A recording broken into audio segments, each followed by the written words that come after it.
इस सेक्शन में हम देखेंगे अगले type of numerical.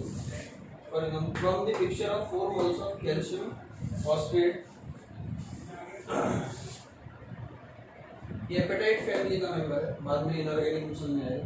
CA3PO4 whole twice, वो कह रहा है कि एक सैंपल है जिसमें मिक्सचर है किस किस चीज के, एक तो CA3PO4 होल ट्वाइस का, P4O10 का और S3PO3 का, इन तीन के मिक्सचर है। तो वो कह रहा है कि इसमें जो मोल्स हैं इसके इतने हैं 5, P4O10 के 6 हैं, सॉरी 4 मोल्स हैं इसके, 5 मोल्स हैं इसके और 6 मोल्स हैं इसके।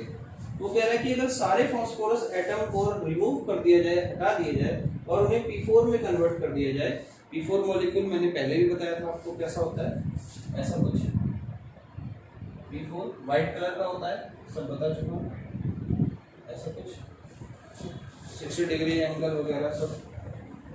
वो कह रहा है सारे फास्फोरस को हटा के अगर आपने P4 बनाना है तो वो कह रहा है कि कितने मोल ऑफ P4 बनेंगे। तो ये तो बहुत इजी है, 4 मोल CA3PO4 होल ट्वाइस का मतलब है कि फास्फोरस कितने हैं, 2 और 2 हो जाए 8, ये है 2 और टोटल 4 मोल है तो 2 हो जाए 8 मोल फास्फोरस एटम, और ये 5 मोल है, 5 मोल P4O10 का मतलब है कि 4 एक मॉलिक्यूल में, 5 में तो यदि 5 हो जाए 20 मोल फास्फोरस एटम। अगला कौन सा है 6 मोल S3PO3 का मतलब है कि एक में 1 है तो 6 में 6 होंगे, 6 mole phosphorus atom. Total phosphorus atom कितने हैं, 20, 8, 28 और 2 30 और 4 34 मोल फास्फोरस एटम है। और अगर इन सबको P4 में कन्वर्ट करना है तो एक मॉलिक्यूल में 4 एटम है तो इसको मैं 4 से डिवाइड करूंगा, total moles of P4 form equals to 34 मोल। ये एटम है, अगर मैं 4 से डिवाइड कर दूं तो ये 4 6 जा और 8 4 4 32 और 2 कैरी 4 5 20, 8.5 यानी 8.5 मोल जो है ना P4 के मॉलिक्यूल बन सकते हैं। तो इसे जल्दी से स्क्रीनशॉट ले लो, फिर मैं अगले न्यूमेरिकल की तरफ बढ़ता हूँ।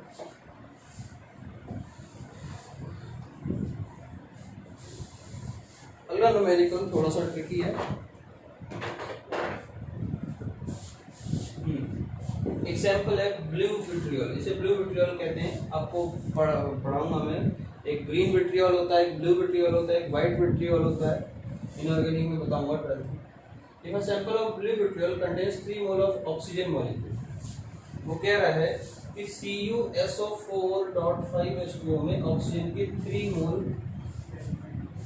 मोल ऑक्सीजन मॉलिक्यूल है, ठीक है। Calculate the number of moles of hydrogen atom, तो उसमें हाइड्रोजन के एटम के कितने मोल होंगे, मोल ऑफ हाइड्रोजन एटम या मॉलिक्यूल है, मेरे ख्याल से होना चाहिए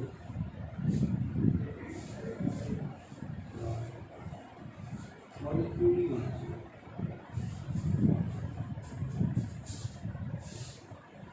हाइड्रोजन मॉलिक्यूल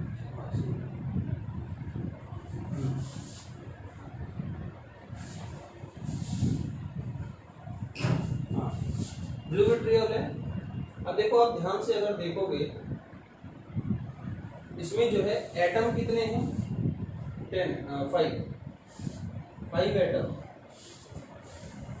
5 और 4 9 एटम है ऑक्सीजन के, 9 एटम ऑफ ऑक्सीजन।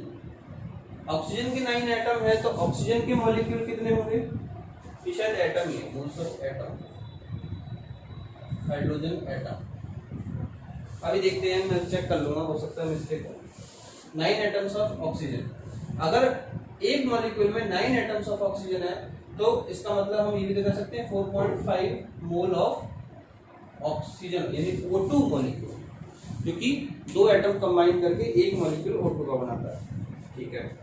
तो अब यहाँ पे अगली चीज समझने की है कि एक मॉलिक्यूल में हाइड्रोजन कितने हैं। एक मॉलिक्यूल में हाइड्रोजन है 10 मोल एटम, 10 मोल हाइड्रोजन एटम दिख ही रहा होगा 5 to the 10। तो सिंपल सी बात है कि अगर मैं इसे मॉलिक्यूल में कन्वर्ट करूं तो 5 मोल H2 मॉलिक्यूल कितना है सुन में, वो कह रहा है कि एक मॉलिक्यूल में 4.5 मोल ऑक्सीजन होता है और एक ही मॉलिक्यूल में 5 मोल हाइड्रोजन होता है। तो वो कह रहा है कि फाइंड आउट करो अगर 3 मोल ऑक्सीजन है तो हाइड्रोजन कितना होगा। तो ये तो सिंपल स्टोइकियोमेट्री है। 4.5 मोल ऑक्सीजन अगर है तो 5 मोल हाइड्रोजन है। अगर ये 1 देखो कैंडी सस्ती है, 1 मोल है ऑक्सीजन, इसका मतलब है 5/4.5 हाइड्रोजन होगा। और क्वेश्चन में बोला है 3 मोल, इसका मतलब है 5/4.5 इंटू 3 मोल हाइड्रोजन होगा मॉलिक्यूल।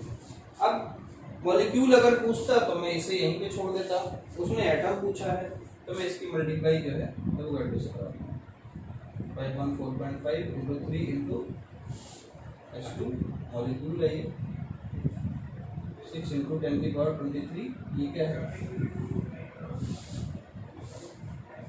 मॉलिक्यूल H2 मॉलिक्यूल, हाँ मॉलिक्यूल है ये इतने मॉलिक्यूल हैं। और अगर मैं एटम में कन्वर्ट करूं तो इंटू 2 कर दूंगा क्योंकि एक मॉलिक्यूल में 2 एटम। मुझे लगता है ये न्यूमेरिकल आपको समझ में आ गया होगा, इसे फटाफट नोट करें। अभी 2-4 न्यूमेरिकल और बच रहे हैं मेरे पास अच्छे क्वालिटी के।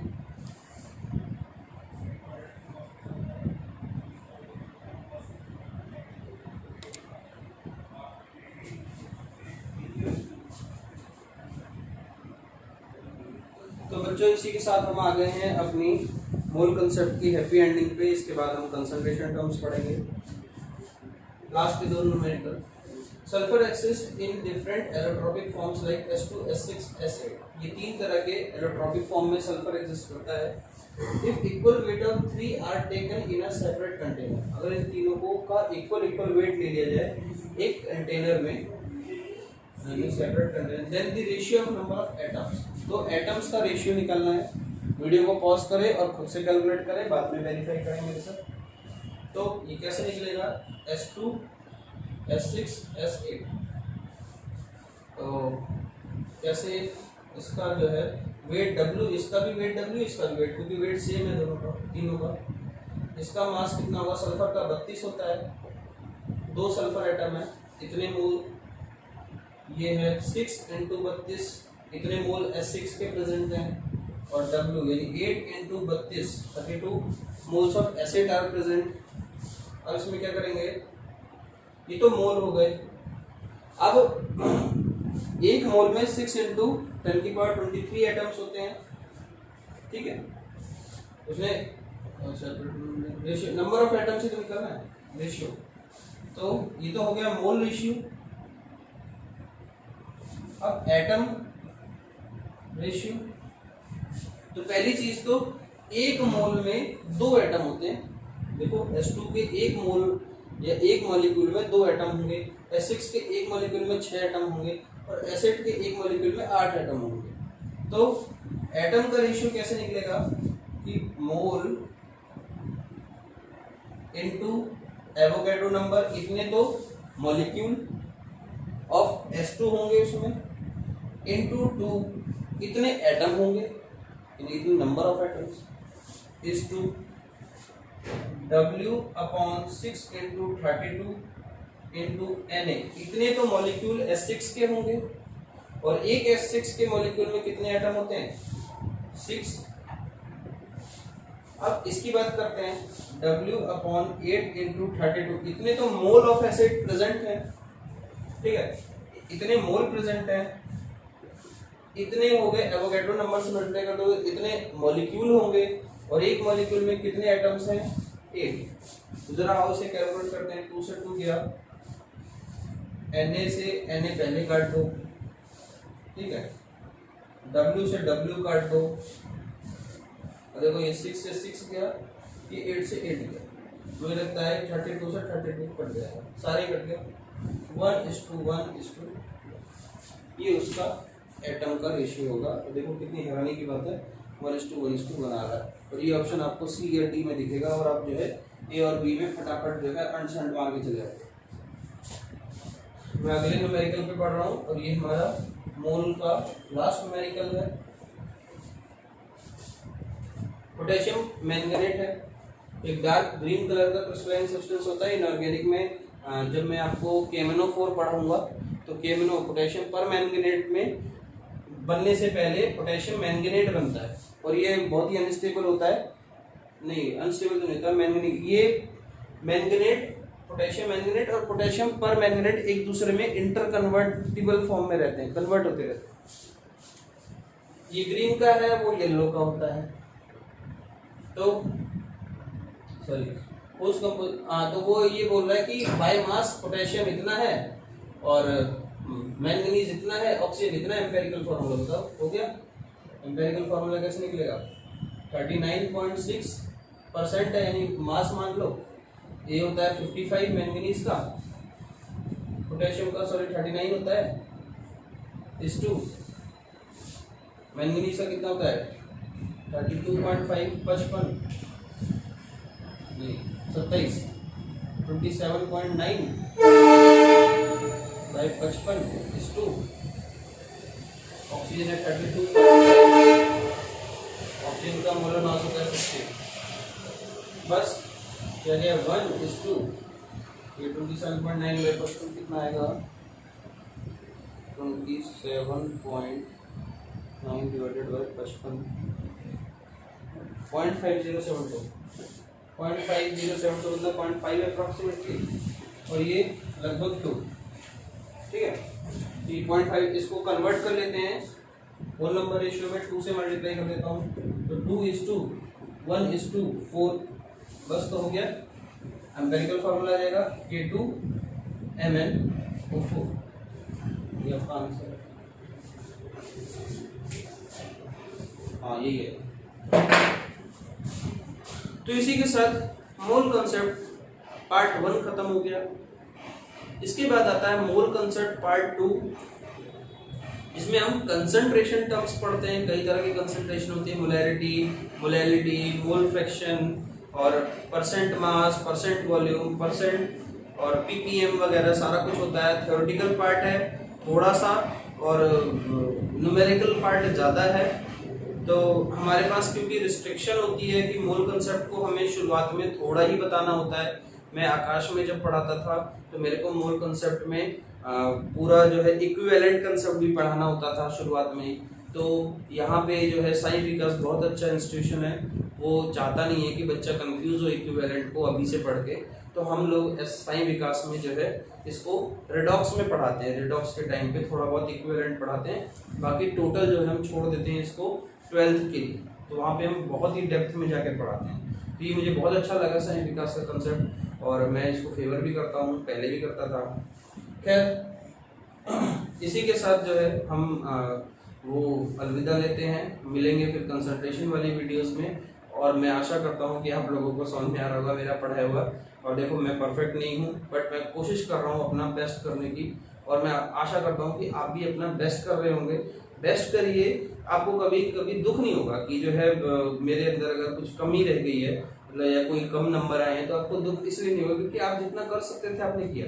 मेरी ऑल इंडिया 64 रैंक आई थी, तो इसका मतलब ये नहीं है कि मैं जो है बहुत ही ज़्यादा आइंस्टीन था। मैं आइंस्टीन नहीं, मैं एवरेज बच्चा था अपनी क्लास का। मैंने बस क्या करा कि मैंने अपना बेस्ट किया, जितना मेरा मास्टर बोलता था, टीचर बोलता था, उतना ही मैं करता था, उससे 1% आगे पीछे नहीं। बस अपना डायमेंशन मेरा जो है बहुत ही ब्रॉड हुआ करता था कि क्वेश्चन को 10 तरह के सोचना, अब टीचर पॉइंट ऑफ व्यू से सोचना, जो कि मैं अपने पढ़ाए हुए हर बच्चे में ये क्वालिटी डेवलप करता हूँ कि आप टीचर पॉइंट ऑफ व्यू से जब सोचोगे तो आप जो है क्वेश्चन को बहुत अच्छे एंगल से देख पाओगे। एक होता है पिक देखना, आप समझ ही सकते हो, एक होता है उसका 3D व्यू देखना। 3D व्यू में ज़्यादा इंटरेस्टिंग लगती है पिक। ऐसी मैं भी पूरी कोशिश करता हूँ। बच्चों देखो, मैं आपके पॉजिटिव कमेंट से और भी ज़्यादा मोटिवेट होता हूँ। आप लाइक करें, कमेंट करें, मुझे बहुत ही ज़्यादा अच्छा लगेगा और मैं आशा करता हूँ कि मैं भी बहुत मेहनत करूँगा आपके लिए और आप भी मेरे लिए मेहनत करें और जिसमें मैं बोल रहा हूँ वैसे ही करें। ठीक है, गॉड ब्लेस यू बच्चों, बाय एंड गुड नाइट।